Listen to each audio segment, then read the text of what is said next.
ISIS is on the run. Historic tax cuts have just been passed through Congress and will be on the president's desk soon.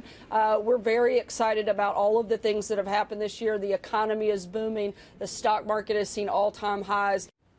White House Press Secretary Sarah Sanders, ticking off some of the president's first-year accomplishments. Also helped, of course, reshape the judiciary for years to come and take in and enact regulations as promised. Yet his approval numbers are underwater, badly. Latest Gallup numbers, 35 approved, 59 disapproved. That is before this tax cut press conference that you're watching video of right now. So how do you square that circle? Bernie Goldberg, renowned geometry expert and Fox News contributor, joins us now.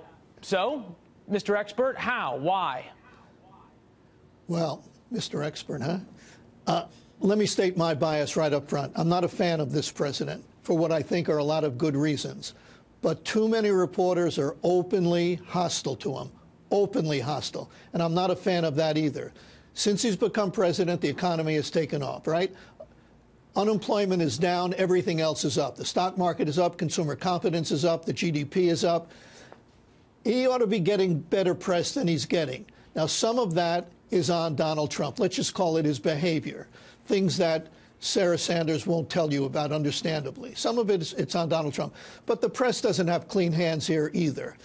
Too many reporters, and I'm not breaking any news here, Leland, too many reporters have a liberal bias, and too many reporters just detest the president. Okay, Bernie, if you connect the dots. Can't both things be true, though? Can't it be that people may not like his behavior and at the same time reporters spend too much time on it? Are we giving the American people enough credit here to be able to make their own decisions rather than just blame it on the fake news? I think that's a very good point. You don't have to admire this president. You don't have to even like this president to acknowledge the obvious. And the obvious is that too many reporters, they want him out of office. They hate him, and the sooner he goes, the better. So they're more willing to accept anonymous information that later proves to be untrue. They relinquish their role as skeptics and become gullible patsies. And the mistakes are all going in one direction, the anti-Trump direction. If they're honest mistakes, they ought to go in both directions. That's a law of averages. If we assume that your point is true, that there are reporters who are out there who are biased against the president, at the same time, we've got facts. We have the Dow at a record high. There was just a breaking story on the AP that housing numbers hit a new high in November. And you've got all of these great things happening. It was James Carville who said, it's the economy, stupid. Yet the president's approvals numbers are really low. And we'll also assume for the moment the American people are smart enough to see what you just talked about the biases of the media. Where is the disconnect? The disconnect is simple. They don't like him. I mean, I could try to make this more highfalutin than that, but if it were President Hillary Clinton... But I guess what you're saying, are you saying that the coverage, the bad coverage that you're talking about is what's driving these poll numbers despite the economy being in a good shape? I think there are two things. Yes, that's part of it. The other part of it is Donald Trump. I mean, he tweets too much. He's too vindictive. He's too much of a narcissist. And except for his loyal base that still loves him, he's the president of his base, because 35% isn't going to get him where he wants to go. It's not going to get him.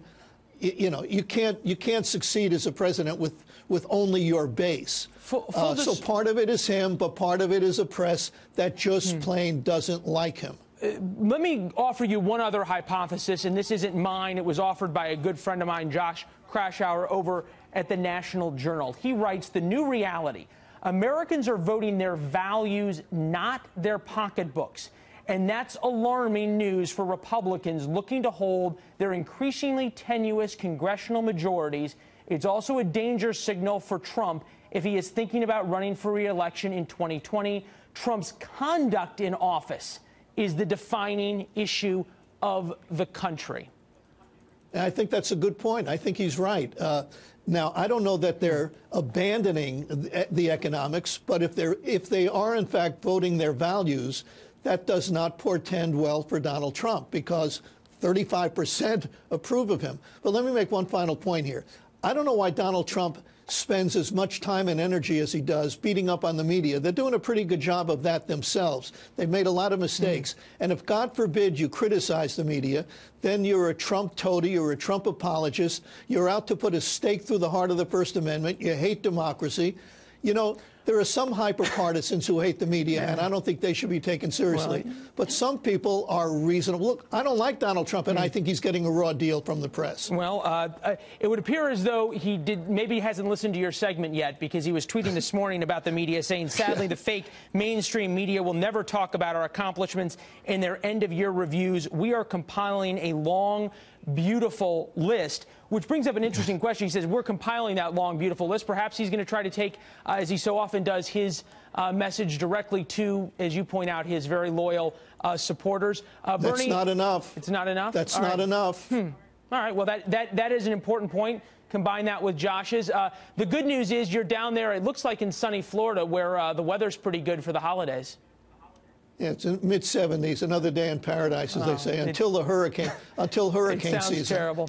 Well, at least that's something we can all agree on, although we all used to say it was only the weather people who were wrong on the news. All right, Bernie, we'll talk to you soon.